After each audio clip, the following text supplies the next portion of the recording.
Quisiera empezar esta mañana preguntando, ¿quién quiere dejar de pecar?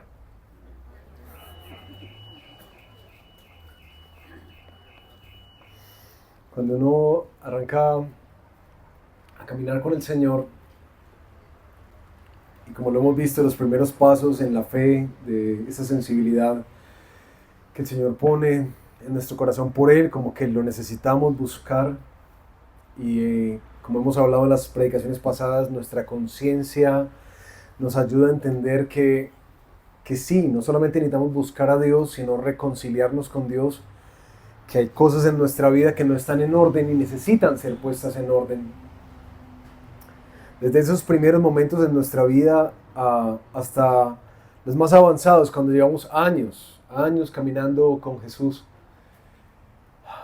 y por alguna razón seguimos viendo como cosas que uno dice, esto no debería estar, estas actitudes, estas palabras, estos pensamientos, quizás ya por los años, no sé, cosas tan comunes como las mentiras, quizás ya han sido dejadas de lado, la lujuria, quizás ya no tiene tanto dominio sobre ti, el enojo y la ira quizás ya han sido desplazadas, pero has caminado años con el Señor y su palabra, y a medida que avanzas en el tiempo, tú te vas dando cuenta que lo que pensabas que, cuando ya pensabas que eres un producto terminado, porque ya te diferenciaste de tu contexto, ya te sientes una mejor persona, el Espíritu llega y va guiándote en una convicción en la que tú dices, no, quizás ya arreglamos las cosas por fuera, pero falta mucho trabajo por dentro,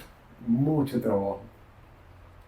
Y yo sé que quienes han llevado años de ser discípulos tras Cristo, saben de qué hablo. Que uno se da cuenta que todavía hay cosas que quisiera que no estuvieran ahí. Así que sí, cuando yo digo, ¿quién quiere dejar de pecar? Pues yo espero que todos digan, pues amén, yo quiero eso, por fin, como, qué cosa tan horrible. Ahora, este tema de dejar de pecar es algo que de alguna manera nos va a acompañar a lo largo de toda la vida, porque la palabra nos dice que la naturaleza pecaminosa nos va a acompañar hasta que el día que Cristo venga y Él la remueva completamente de nosotros. Ese caminar del discípulo se llama la santificación progresiva. Es decir, que cuando tú decides rendirte al Señor, arrepentirte de tu vida alejada de Él y abrazar por la fe su perdón, como lo recordaremos hoy con la Santa Cena, Él promete que envía su espíritu sobre tu vida y comienza literalmente una nueva vida para ti. Una en la que Él te va cambiando, pero ese proceso va a durar toda nuestra vida. Eso sí, vamos a ver cambios a medida que avanzamos, algunas veces deslices y retrocesos cuando nuestro corazón se endurece, pero por su gracia y porque Él nos hace perseverar, es que veremos al final su victoria sobre nuestro pecado. ¿Sí? Es lo que dice la palabra. Sin embargo, en el proceso de nuestra santificación, uno puede tener una distorsión muy grande de lo que es la gracia de Dios.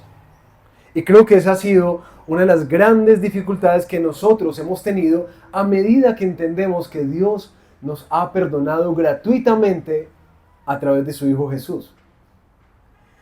Lo que vamos a estudiar hoy es el comienzo de otra etapa del libro de Romanos. Hasta aquí, Pablo nos ha llevado a entender que en verdad no podemos hacer nada para poder reconciliarnos con Dios. Todas las cosas que tratemos de hacer para presentarnos agradable delante de Él van a ser insuficientes a la luz de lo que Él demanda de nosotros, que es santidad, que es ser como Él. Que quizás tú te puedas sentir mejor si te comparas con el vecino o con otro hermano, pero que si te comparas con lo que la palabra de Dios exige de aquellos que decimos seguirle, siempre va a faltar, como dice el dicho, mucho pelo pa'l moño. Mucho pelo pa'l moño. Y ahí es donde la gracia del Señor nos ha sorprendido. Es gratis. Abrázala, disfrútala. Eso es lo que hemos venido estudiando todas estas últimas semanas. Abraza esa realidad de que nunca vas a ser suficiente, pero Cristo lo fue por ti. Y como terminó diciéndonos Pablo la semana pasada, donde sobreabundó ese montón de pecado del que tú quizás a veces apenas te estás haciendo consciente, o quizás por los años te das cuenta de qué gran cantidad de pecado hay en ti. Donde sobreabundó el pecado, ¿qué sobreabundó? La gracia. Ay, qué bueno que la tengan tan clara, ¿no? Donde sobreabundó el pecado, la gracia sobreabundó. La cosa es que eso muchas veces puede generar una distorsión en nuestro entendimiento de cuál es ahora la relación que tú y yo, que caminamos con Jesús o estamos anhelando hacerlo, ¿qué relación ahora tenemos con el pecado? ¿Será que podemos como darnos unos permisitos porque hay gracia? ¿Porque ya la cruz cubrió toda nuestra maldad? ¿O cómo es que lidiamos con esta realidad? Si no podemos presentarnos acepto, pues entonces el Señor entiende. Se han topado en esas dificultades, como que, pero entonces, ¿será que hay gracia? Pero entonces, ¿cuánto es libertinaje? Pero, bueno, el texto de hoy va a entrar a aclarar una de esas grandes distorsiones que algunos han llamado la predicación de la gracia barata, de la gracia que no tuvo ningún costo, de esa que no sirve para nada, porque no hace nada ni cambia a nadie. ¿Y por qué es importante? Porque creo que después de toda la predicación que Pablo ha hecho de la suficiente gracia y el perdón abundante que hay en Cristo para todos nosotros que nos sabemos pecadores delante de Dios, la distorsión es como que, bueno, ¿cierto? Relájese y disfrute. Que ya todo lo que tenía que haber sido hecho, fue hecho. Y es así. Pero la manera en que lo entendamos puede ser una gracia barata o una gracia costosa. Una gracia barata que no transforma, una gracia costosa que transforma y te da una nueva vida. Eso es lo que vamos a hablar hoy. ¿Cómo aprendemos para poder dejar de pecar y avanzar en este proceso que culminará hasta que Cristo venga? ¿Cómo es que podemos salir de esos patrones pecaminosos que a veces nos han doblegado, nos han secuestrado y nos han esclavizado una vez más? Pero ¿qué tal si oramos?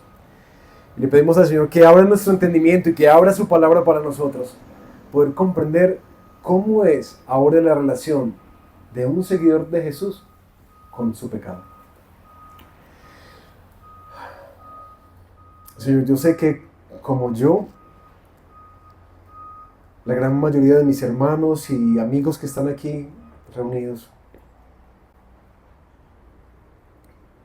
en algún momento del caminar nos hemos hecho ese cuestionamiento. ¿Hasta dónde nos permite la gracia? Hemos vivido confusiones, Señor. Pero tristemente aún algunos de nosotros, en algunos periodos de nuestra vida, hemos vivido bajo una gracia barata, que no nos cambia, que no nos transforma, que nos deja iguales en los mismos hábitos, en los mismos patrones. Y nos sentimos frustrados. Pero sé que por el otro lado, quizás están algunos luchando con esta idea del legalismo. Como que por eso es que tenemos que equilibrar la gracia con la ley. Pero resulta que tu palabra trae algo totalmente distinto para nosotros. Es una verdadera comprensión de lo que significa la gracia de Dios. Y eso yo te quiero pedir que tú nos ayudes a comprender. Que nuestra mente sea ensanchada y nuestro corazón como una esponja absorba la gracia verdadera para que podamos experimentar vida, transformación esa que tú quieres producir en nosotros, para la gloria de tu nombre, pero también para el bienestar nuestro. Así que dirígenos, Padre, en tu palabra, te lo pedimos en el nombre de Jesús. Amén. Bueno, queridos, hoy, a diferencia de pronto de algunos otros días, quisiera leer de corrido nuestro texto, que es Romanos capítulo 6, versículos del 1 hasta el 14. Listo, ábranlo en sus Biblias, ahí está en la pantalla también.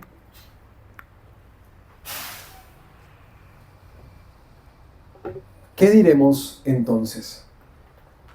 Dice Pablo. ¿Continuaremos en pecado para que la gracia abunde? De ningún modo. Nosotros que hemos muerto al pecado, ¿cómo viviremos aún en él? ¿O no saben ustedes que todos los que hemos sido bautizados en Cristo Jesús, hemos sido bautizados en su muerte? Por tanto, hemos sido sepultados con él por medio del bautismo para muerte, a fin de que, como Cristo resucitó de entre los muertos, por la gloria del Padre, así también nosotros andemos en novedad de vida. Porque si hemos sido unidos a Cristo en la semejanza de su muerte, ciertamente lo seremos también en la semejanza de su resurrección. Sabemos esto, que nuestro viejo hombre fue crucificado con Cristo para que nuestro cuerpo de pecado fuera destruido, a fin de que ya no seamos esclavos del pecado. Porque el que ha muerto ha sido liberado del pecado. Y si hemos muerto con Cristo, creemos que también viviremos con Él, sabiendo que Cristo, habiendo resucitado entre los muertos, no volverá a morir. La muerte ya no tiene dominio sobre Él, porque en cuanto a que Él murió, murió al pecado de una vez para siempre. Pero en cuanto Él vive, vive para Dios. Así también ustedes, considérense muertos para el pecado, pero vivos para Dios en Cristo Jesús. Por tanto, no reine el pecado en su cuerpo mortal, para que ustedes no obedezcan sus lujurias, ni presenten los miembros de su cuerpo al pecado como instrumentos de iniquidad, sino preséntense ustedes mismos a Dios como vivos de entre los muertos, y sus miembros a Dios como instrumentos de justicia. Porque el pecado no tendrá dominio sobre ustedes, pues no están bajo la ley, sino bajo la gracia. Para quienes de pronto la semana pasada no pudieron escuchar la predicación, estábamos viendo cómo, un segundito que se está cayendo aquí, cómo Pablo continúa mencionando los efectos que tuvo la representación de Adán. La vimos en el capítulo 5. Recuerdan que hablábamos de alguien que nos representó y por ende vino una maldición, pero que ahí se levantó otro nuevo representante que es Cristo y en él obtenemos bendición. Nos muestra cómo entramos a una nueva era y donde sobreabundó el pecado, sobreabundó la gracia del Señor. Y ahí Pablo continúa en ese estilo de diatriba que ha estado escribiendo Romanos, que es que se mete como en la mente de un interlocutor imaginario para ver cómo va a procesar esta información que él ha venido dando. Como ha hablado tanto de la gracia, él empieza a meterse en las implicaciones que la gracia tiene en la vida del creyente. ¿Y cómo puede ser entendida esta gracia frente a la realidad de que nosotros seguimos siendo pecadores? Por tanto, pecamos. Pablo en ese texto va a aclararles por qué es que el pecado es incompatible con esta nueva vida. Hoy, si ustedes ven, arrancamos con una de dos preguntas que tiene este capítulo. Si ustedes ven más abajo, en el versículo 15, hay otra pregunta. ¿Pecaremos porque no estamos bajo la ley, sino bajo la gracia? Pablo está entrando a esa distorsión que la gracia podría generar en la mente de algunos hermanos dentro de la iglesia. ¿Será que si hay gracia y perdón en Cristo, entonces esto nos da una licencia para pecar? ¿O al menos una flexibilidad frente a nuestro pecado? Esa es la pregunta que Pablo está respondiendo a lo largo de de Romanos capítulo 5. Pero para poder abordar nuestro texto, yo quisiera abordarlo como la respuesta a esta pregunta que nos hacemos. ¿Cómo puedo dejar de pecar? El primer factor que uno ve en este texto es que uno tiene que derribar esa distorsión de la gracia barata. ¿Sí? Miren los primeros 2 versículos. ¿Qué diremos entonces? ¿Continuaremos en el pecado para que la gracia abunde? ¿Y qué dice Pablo? De ningún modo. ¿Cómo se les ocurre? De ningún modo. Nosotros que hemos muerto al pecado, ¿cómo es que viviremos aún en él? Claro, Pablo empieza a leer en su interlocutor imaginario que puede empezar a pensar que la gracia como que le da a uno cierta licencia frente al pecado. De hecho, algunos por ahí en Romanos capítulo 3, versículo 8, ya habían injuriado a Pablo diciendo que él decía, no, hagamos el mal para que venga el bien. Dicen por allá que un monje Rasputín en Rusia vivía este estilo de vida. Un estilo de vida que decía, bueno, tenemos perdón de parte de Dios, así que pequemos, porque de hecho, entre más pequemos, más vamos a disfrutar su perdón. Pero vivía una vida totalmente incoherente con la predicación del Evangelio.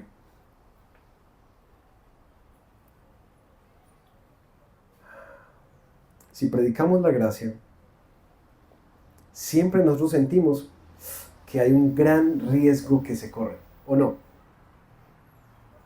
Y lo sentimos a veces en el trabajo, con algunos trabajadores, que si somos muy misericordiosos, nos la van a montar.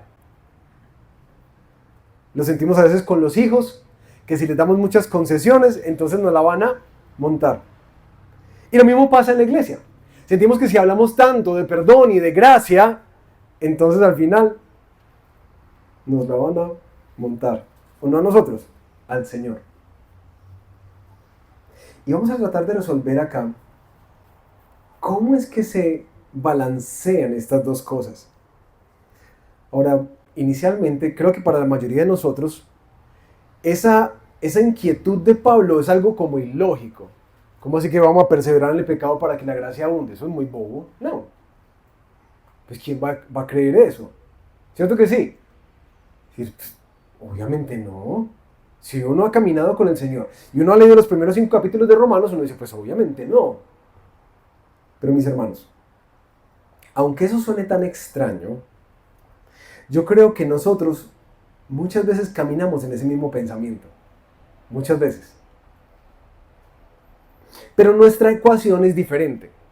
Porque como nuestra cultura ha moldeado y nuestra religión tradicional ha moldeado la manera en que vemos y concebimos a Dios, entonces nosotros no pensamos en la gracia, pero sí pensamos en Dios, que es un Padre bueno y misericordioso, ¿cierto? Y Dios es un Padre, como es bueno y misericordioso, es un Padre perdonador. ¿Vale? Vamos bien hasta ahí. De hecho, lo que aprendemos y exaltamos culturalmente de Dios es eso, que Dios es amor. Y eso es verdad.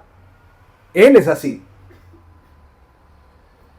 Pero en la práctica, esas comprensiones que hemos absorbido empiezan a generarnos como ciertas licencias. Como que nos da permiso el saber que, no, es que Dios es muy bueno, Él es misericordioso, Él es fiel, Chuchito lindo es hermoso, Él nos entiende, ¿cierto que sí? Uno empieza a hacer estas matemáticas de, claro, y Él sabe que somos pecadores, es más, somos humanos, y Dios es tan bueno que entregó a su Hijo. Y ese razonamiento empieza a operar de tal manera en tu mente y en tu corazón que empiezas a sentir que de alguna manera Dios te da permisos, licencias, para que seas negligente a su voz, para que hagas tu voluntad en vez de la suya. De hecho, mis hermanos, la distorsión de la gracia en nuestra cultura es llevada al extremo en, como quizás muchos de ustedes saben, en nuestra época de sicariato, yo sé que todavía existe, pero esta dinámica de ir a encomendarse a la Virgen para que le vaya bien, persignarse antes de cometer un asesinato. ¿Ustedes entienden el tema de la distorsión de la gracia? Es decir, ¿qué pasa por la mente de alguien que puede pensar que Dios valida eso? Que Dios va a validar matar a una persona. Ahora, déjenme ponerles unos ejemplos no tan extremos. A ver si de pronto en alguno de esos nos vemos reflejados. En cómo es que de alguna manera abrazamos esta gracia barata. Padre, yo sé que he caído en pecado, pero siento que esto es lo que necesito en este momento de mi vida. Te pido que me bendigas en esta relación, en este proyecto, en esta decisión, aunque yo sé que no es tu voluntad, pero ayúdame a ver tu propósito en todo esto. Otro. Señor, tú sabes que he cometido este error grave, pero Señor, tú sabes que mis intenciones fueron buenas. Te pido que bendigas mi relación, aunque sé que no está alineada con tus principios. Gracias por tu amor y tu perdón, y te pido que me ayudes a encontrar la paz aún en medio de esta situación. Otra. Señor, yo sé que lo que estoy haciendo no está completamente bien, pero por favor dame paz. Por favor, confírmame que este camino es el que debo seguir. Ay, Señor, ayúdame a no sentirme tan culpable y que todo me salga bien. ¿Les suena conocido eso?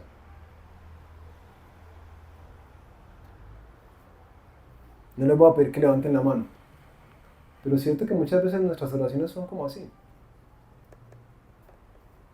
Sabemos lo que Dios quiere y sabemos que lo que estamos haciendo no está bien, y tenemos el descaro de pedirle a Dios que aún nos bendiga. Así que claro, cuando Pablo dice, pues ¿cómo va a ser? Es porque ese mal lo tenemos también nosotros. Nosotros también distorsionamos la gracia y abrazamos una gracia barata en la cual el perdón costoso del Señor es lo que nos da licencia para no hacer ninguna transformación en nuestra vida. Entonces, ¿qué es lo que Pablo les dice? Hermanos, de ningún modo.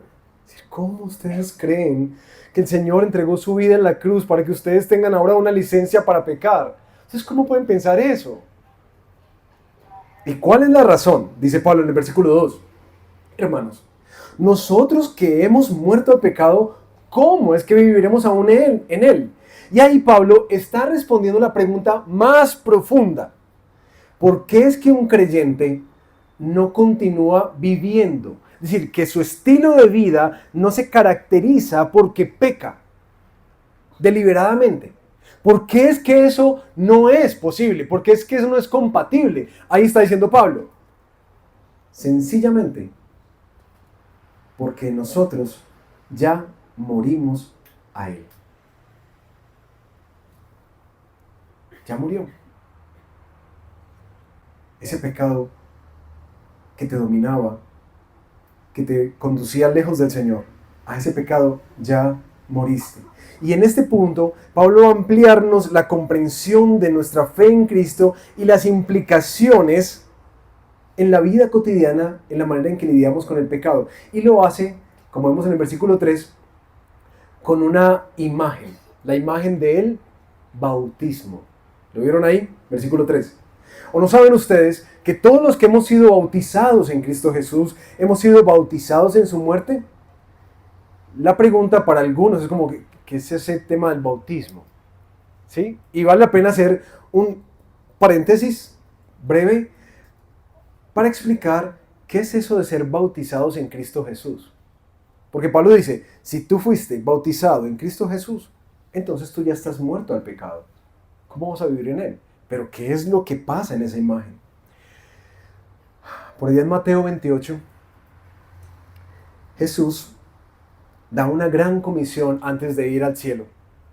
Y es que encomienda a sus discípulos a ser discípulos, bautizándolos en el nombre del Padre y del Hijo y del Espíritu Santo y enseñándoles a obedecer todas las cosas que Él les ha mandado. El bautismo es instituido por Jesús como uno de los primeros pasos de caminar con Cristo. ¿Pero qué significaba eso? Hechos 2:38 nos menciona la primera vez que se da un bautismo masivo.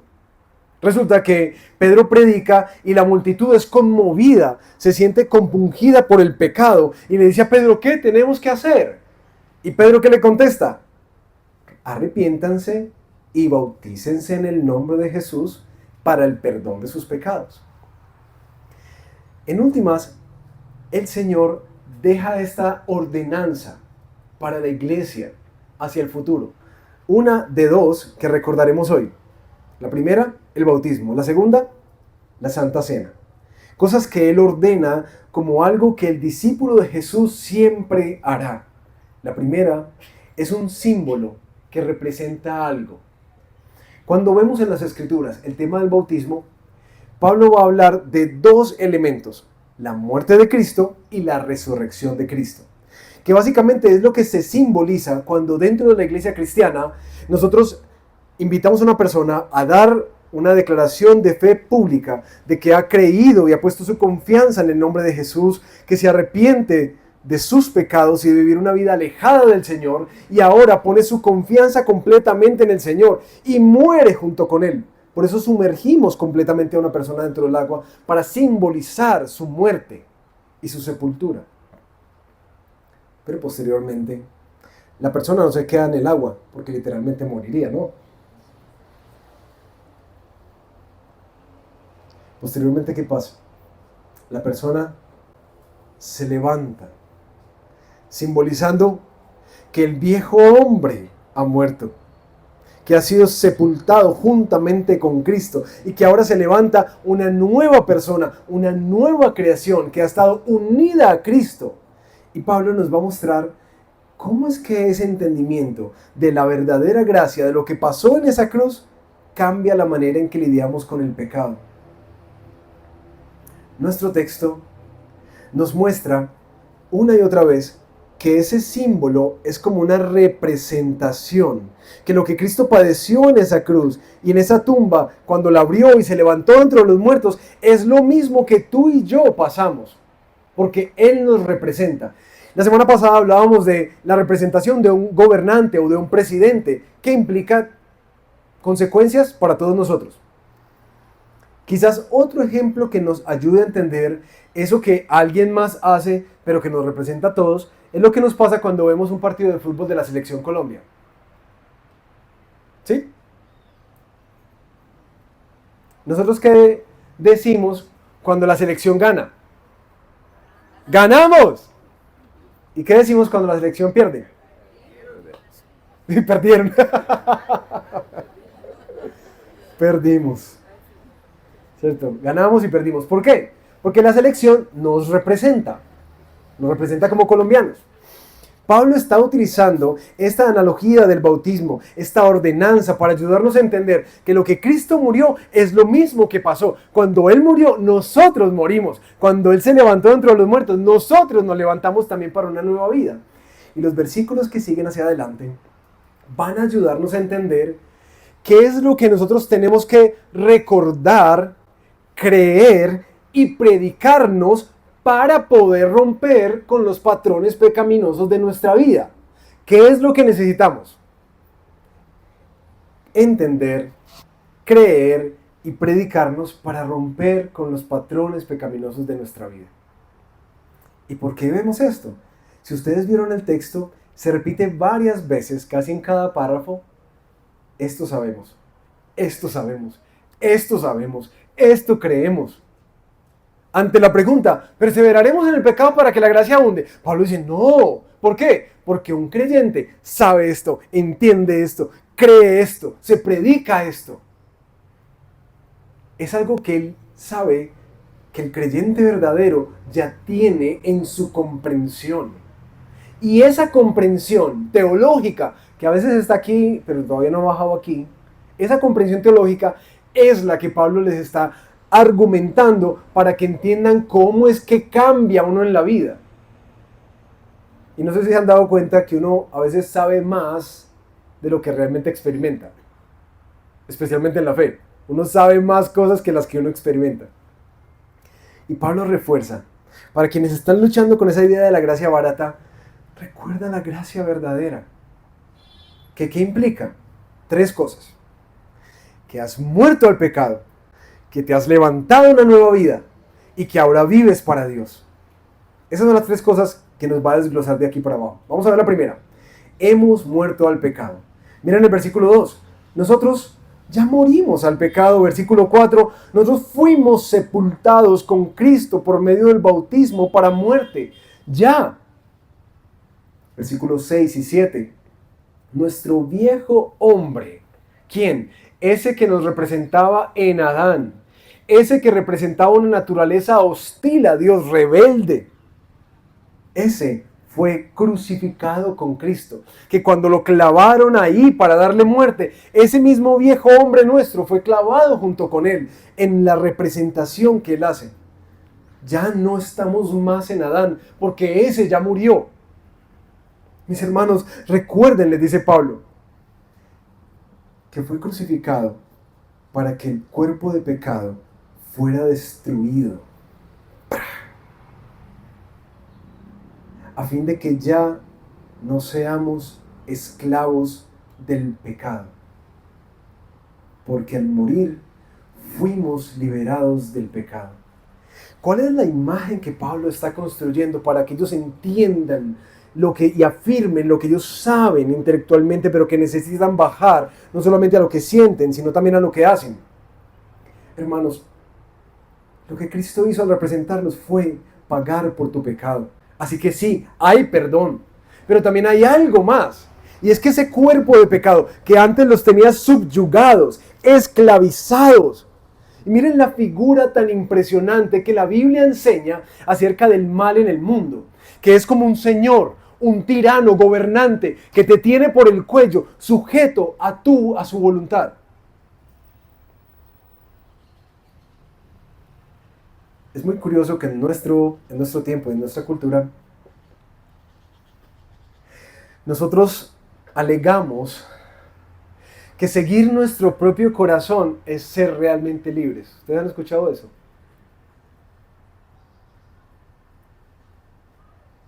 Pero bíblicamente, cuando tú sigues tu propia voluntad y sigues tu propio corazón, la Biblia no dice que tú eres libre, sino que eres esclavo de tus deseos. Ah, sí, pero son mis deseos, así que si son míos, pues entonces estoy libre, porque estoy haciendo lo que yo quiero. ¿Sí? ¿Eso crees? Muy interesante ver las cifras, no solamente de depresión, de ansiedad, sino de suicidio de los jóvenes, por poner un ejemplo. ¿Será que lo que ellos tanto anhelan, buscan, desean y hacer lo que ellos quieren hacer en el marco de todo lo que influencia la cultura, las redes, los medios de televisión? ¿Será que realmente eso es libertad? ¿O es una esclavitud? De hecho, uno se tiene que preguntar aún como adulto, uno por qué desea lo que desea. Y si tú escarbas bien, te vas a dar cuenta que muchos de tus deseos son esclavitudes a algo más con lo que te estás comparando. Algo más, tu belleza, tu físico, tu fuerza, tus capacidades, tu inteligencia, tus posesiones. A veces es lo que tú anhelas y sí, es que es mi voluntad. tu sexualidad. Piensa si realmente eso es libertad o si no estás siempre subyugado a algo más. De hecho, como cuando el alcohólico está luchando y dice, no, yo no soy ningún alcohol, yo no lucho con alcohol, bueno, entonces déjenlo una semana. No. Realmente somos libres. Y ahí es donde la palabra dice, y trae luz. No es que no eres libre. Tú crees que eres libre. Pero tu pecado te subyuga a tus deseos, que muchas veces son destructivos en tu propia vida. La libertad solo se encuentra en la rendición al Señor. Eso es una ironía. Y busquen en el Nuevo Testamento cuántas veces se repite esta idea de la ley que te da libertad. Eso es ilógico. Ley que da libertad, porque la ley es ¿qué? Una norma es restrictiva, una norma te priva, una ley no es nada libre. Pero en Dios, Él dice que su ley entonces sí te va a dar libertad, la vas a experimentar de verdad. Y Pablo les está diciendo, mis hermanos, recuerden que ustedes ya murieron. Que ustedes tienen libertad de ese gobierno que los estaba esclavizados siempre a la voluntad de otro que no era el Señor. Por eso considérense muertos al pecado y vivos para Dios. Yo creo que una de las grandes mentiras que nosotros como creyentes hemos abrazado a lo largo de nuestra historia es que nosotros no podemos cambiar.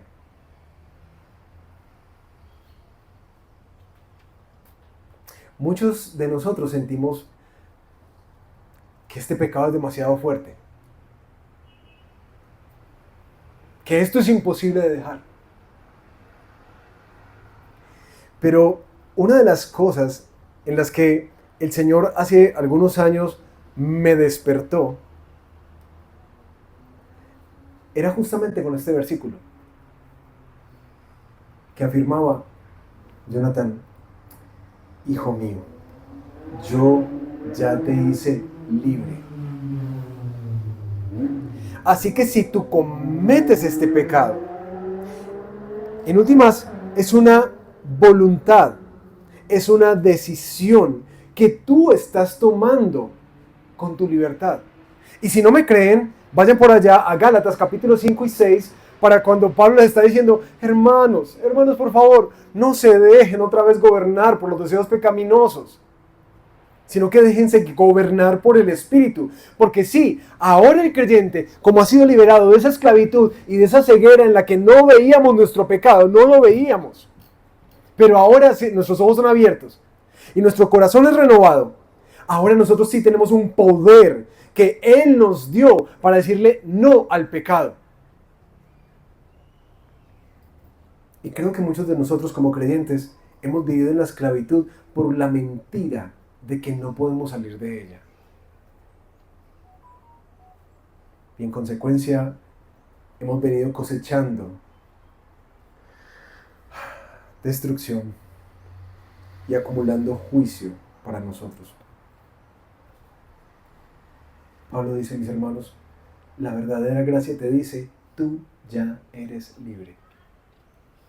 Para decirle no a la lujuria, para frenar las mentiras, para eliminar el robo, el hurto, ese que no es tan agravado, sino que ese que se hace por debajo de la mesa para lograr negociaciones. Tú ya eres libre para decirle no a las tentaciones que vienen a tu corazón, a esas cosas que te hacen buscar la felicidad y la vida en otros lugares lejos y en contraposición a lo que Dios quiere para ti. Tú ya eres libre. Si tú naciste en Cristo y fuiste enterrado con Él, tú eres libre, entiéndelo.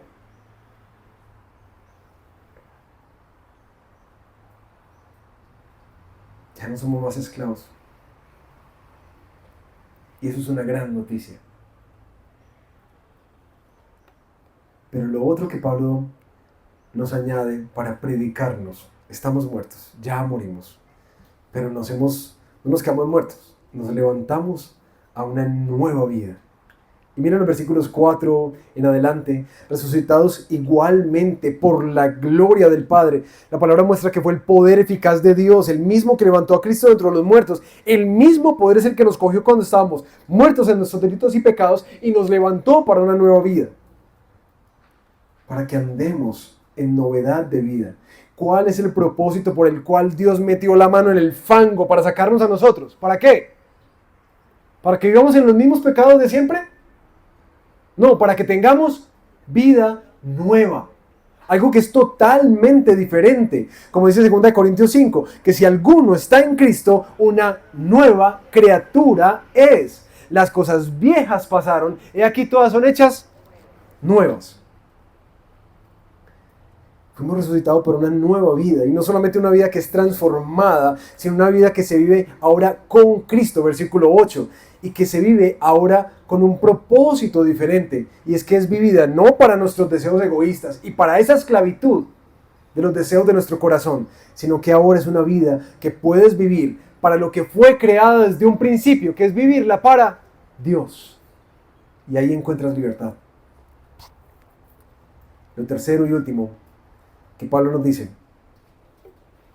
hemos muerto, esa es la verdadera gracia, has muerto al pecado, te has levantado para una nueva vida, y tercero, ahora vives para Dios. Los versículos 12 y 14 arrancan con un conector. Por tanto, es decir, Pablo aquí está haciendo la conclusión de lo que nos acaba de explicar en la parte de arriba. Entonces, lo que implica que morimos con Cristo y nos levantamos a una nueva vida con Él, ¿qué implica en la práctica? Por tanto, no reine más el pecado en su cuerpo mortal para que obedezcan a sus lujurias o sus deseos. Y aquí, mis hermanos, es donde uno entiende que sí, Dios es completamente soberano sobre nuestra salvación, pero nosotros somos responsables de qué hacemos con ella. Miren que Pablo les está diciendo, si tú entiendes esta verdadera gracia en la que fue muerto y crucificado tu cuerpo de pecado, y ahora se te dio por el poder de Dios una nueva vida en unión con Cristo, entonces, mi hermano, no dejes que reine el pecado en este cuerpo mortal. Entonces, el llamado es un llamado a la acción. No dejes que reine. Quizás una de las ilustraciones más claras para nosotros de qué es eso, pues sí, ¿por qué si Él murió y pagó por nuestros pecados, por qué sentimos viviendo con esa lucha interna? Quizás una de las ilustraciones que más me ayudó a mí a entender es lo que ha pasado en la situación del conflicto armado aquí en Colombia. Nosotros vemos que los grupos al margen de la ley, las guerrillas de nuestro país, no han sido erradicadas, ¿cierto? Ahí están. Y hubo un momento en la historia de nuestro país donde literalmente estábamos encerrados en las ciudades por temor a salir, ¿recuerdan eso? Pero fueron repelidas a los extremos, pero no extinguidas. Siguen ahí y mutan, cambian, hacen nuevas alianzas, nuevos nombres, siempre buscando la oportunidad de poder ganar nuevamente territorio para delinquir. Esa para mí ha sido la mejor ilustración para entender qué es esto de la naturaleza pecaminosa. Porque es un gobernante, un ejército entero que estaba tratando, que estaba dominando mi vida y que por la intervención de Dios que me renovó, ahora me hizo libre. Y su gobierno, este nuevo rey, empieza a gobernar mi vida y empieza a tirar hacia los costados todo lo que antes me dominaba. Por eso uno siente que va cambiando a medida que más se acerca a Cristo. Pero lo que Pablo les está diciendo, hermanos, no dejen que reine. Es decir, uno siempre está en guardia porque hay un enemigo que quiere gobernar nuevamente tu vida. No creas que, yo sé que en los primeros años de la fe uno avanza y uno siente un gozo y una paz, pero muchas veces en el camino vas a sentir desánimo. Muchas veces. Y en esas épocas donde hay a veces desiertos prolongados o hay a veces pruebas difíciles que vienen de la mano del Señor para nuestro bien, para madurarnos, para transformarnos, muchas veces cedemos territorio a ese enemigo remanente dentro de nosotros. Y nuestro corazón se endurece y lo dejamos gobernar nuevamente. Ese es el término que Pablo utiliza. No dejen que reine. No dejen. Y eso es lo que algunos, y lo vamos a ver más adelante en Romanos 7 y 8, hablan de la mortificación del pecado. Es decir, que uno siempre está en guardia, que uno siempre está a la defensiva, con esa otra naturaleza que yo sé que quiere invadirme. Y lo vamos a ver la próxima semana. Yo sé a dónde me quiere llevar. Y yo sé que la manera en que lo hace siempre es engañándome. Y yo, como soy tan pendejo, a veces me dejo engañar. Y le pongo un mute a la voz de Dios y a la voz de su espíritu. Y empiezo nuevamente a escuchar otra voz. Y a dejarme guiar por ella. Y a cosechar lo que ella siempre trae. Muerte y destrucción.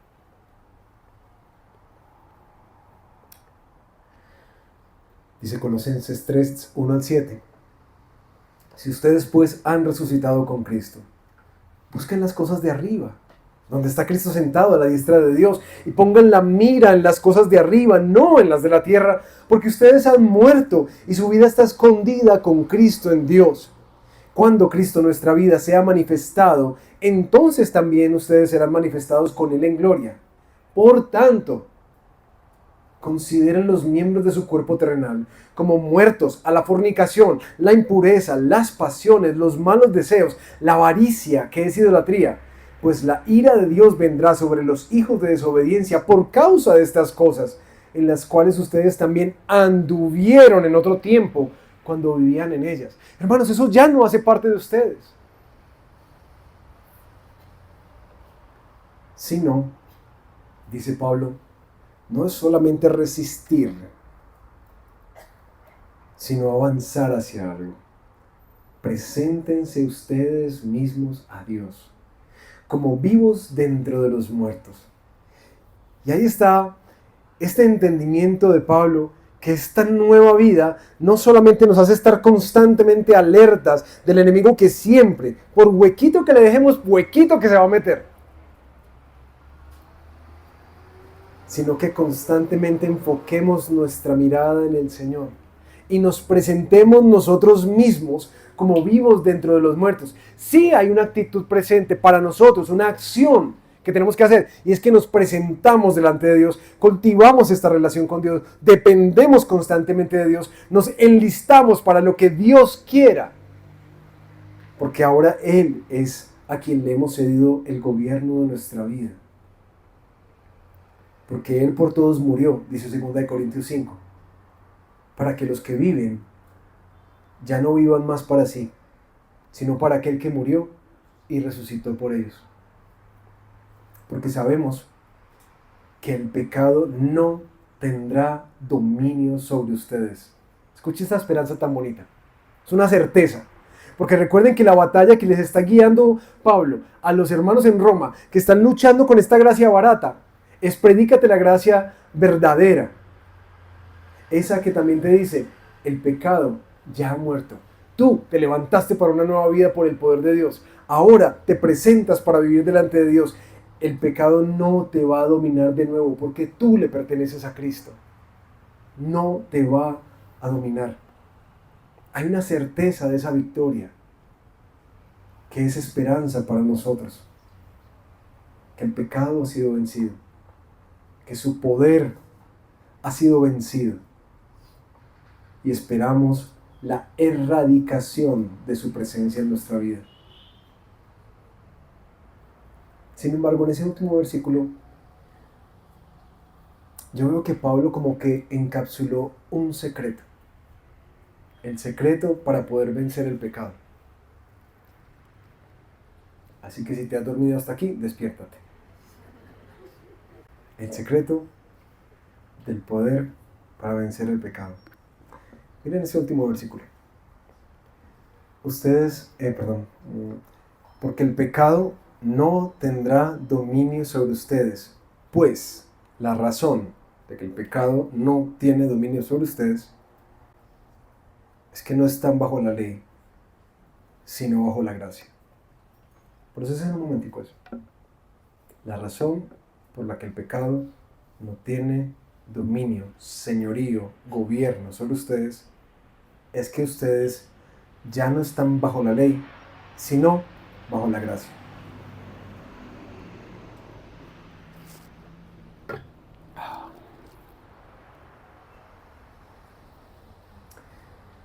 La próxima semana vamos a ver mucho más de este secreto. Pero por ahora, mis hermanos, a mí me conmovió mucho el preparar esta predicación. Que en últimas el poder para vencer el pecado no se encuentra en mí. Eso me llamó mucho la atención. Y el hecho de que el poder para vencer el pecado no se encuentra en mí no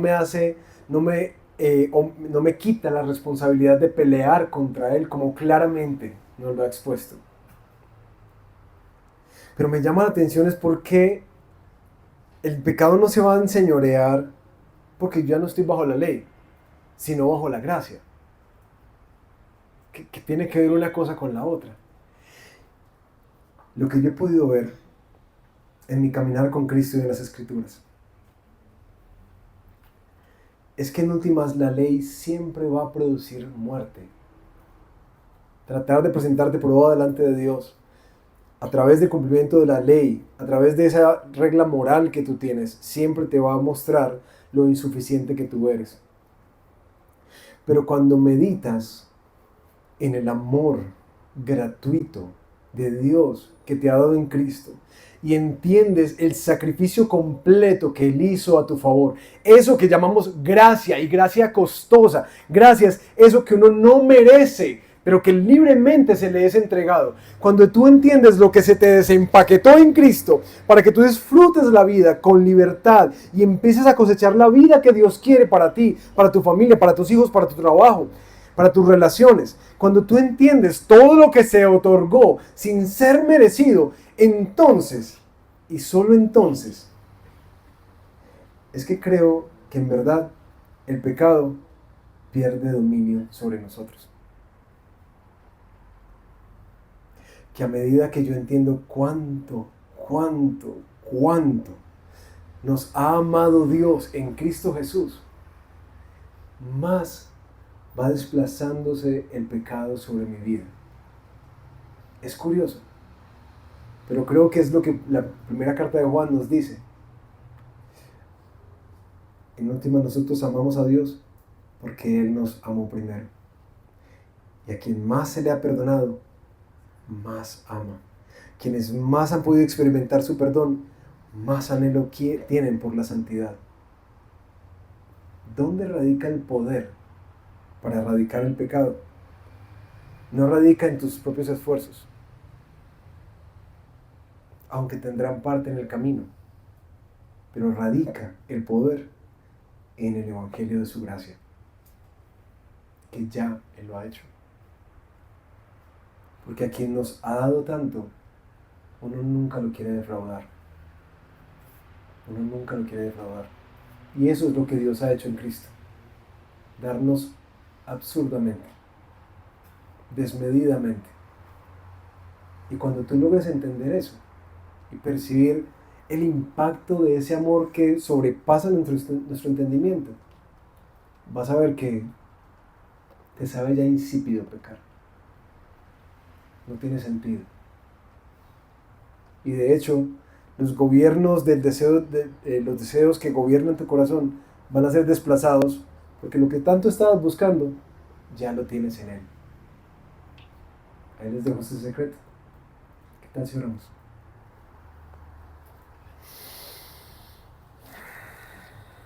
Señor, yo sé que cuando hablamos de este tema del pecado y de la esclavitud, sé que algunos de mis hermanos y hermanas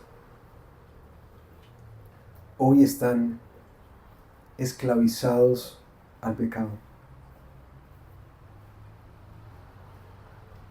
Yo quiero pedirte por favor que hoy tu Espíritu, una vez más, haga resonar el Evangelio en sus vidas. Que le dice, sí, hay perdón, su gracia siempre es mayor. Pero es una gracia que te quiere transformar. Como Pablo está diciéndoles, hermanos, no se trata de lo que ustedes básicamente tienen en su cabeza. Eso tiene que bajar y ser creído, abrazado, afirmado y predicado en tu corazón. Tú ya estás muerto. Ya la esclavitud fue cortada en la cruz. Ahora eres libre y libre para correr hacia Dios. Así que toma la cruz y síguelo. Recuerda que no hay condenación para quien está en Cristo. Que Él vino a salvar lo que se había perdido. Pero mis queridos, Cristo nunca nos deja como vinimos a Él. Siempre nos cambia. Siempre. Por el poder de su resurrección. Recuerda que cuando Él te llamó no para que sigas viviendo como muerto, sino para que vivas como quien tiene vida y vida de Dios entre los muertos. Y utiliza esa vida ahora como instrumento en las manos de Dios para justicia, para restauración, para vida, para paz, para ayuda, para transformación. Deja que el Señor te utilice. Ven y experimenta la libertad que hay en sujetarte a Él. Eso es algo que no has explorado. Yo te quiero invitar a que lo hagas. Tu verdadera libertad no está en seguir los deseos de tu corazón. Está en rendirlos al Señor y rendirte a su voluntad. Él nos dijo que el que quiere ganar la vida la va a perder, pero el que la pierda por su causa la hallará. Eso es lo que Él te quiere dar, una nueva vida, una que ahora vives para Dios. Quizás para muchos de nosotros, Señor, hoy es un día de dejar de abusar de la gracia y pedirte perdón si hemos estado predicándonos una gracia barata. Y queremos abrazar al hacer memoria de ti en la Santa Cena.